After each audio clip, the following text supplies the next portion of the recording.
സ്കൂളിൽ ലിംഗവിവേചനം ആരോപിച്ച് രാജിവെച്ച അധ്യാപികയുടെ വാദത്തിൽ കഴമ്പില്ലെന്ന് സ്കൂൾ അധികൃതർ വ്യക്തമാക്കി. അധ്യാപികമാർ കോട്ട് ധരിക്കണമെന്നത് സ്കൂളിന്റെ രീതിയാണ്.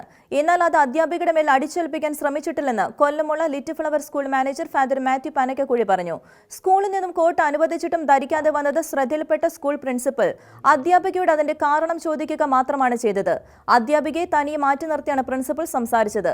കോട്ട് ധരിക്കാൻ താല്പര്യമില്ലാതിരുന്ന അധ്യാപിക സ്കൂളിലെ പലരോടും ഇതിനെതിരെ സംസാരിച്ചിട്ടുണ്ട്. എന്നാൽ സ്കൂളിലെ പ്രിൻസിപ്പലിനോടോ മാനേജറിനോടോ മറ്റ് ബന്ധപ്പെട്ട അധികാരികളോടോ ഇതിനെതിരെ ഒരു പരാതിയും ഉന്നയിച്ചിട്ടില്ലെന്ന് ഫാദർ മാത്യു പനക്കക്കുഴി വ്യക്തമാക്കുന്നു.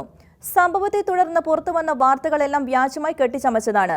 ആൺകുട്ടികൾക്കും പെൺകുട്ടികൾക്കും പ്രത്യേക കോറിഡോർ, പ്രത്യേക ഗോവണി, ആൺകുട്ടികളും പെൺകുട്ടികളും സ്കൂളിൽ വെച്ച് പരസ്പരം മിണ്ടാൻ പാടില്ല തുടങ്ങി സ്കൂളിനെതിരെ ആരോപിക്കപ്പെട്ട വിവേചനങ്ങൾ ഒന്നും തന്നെ സത്യമല്ലെന്നും ഫാദർ മാത്യു വ്യക്തമാക്കി.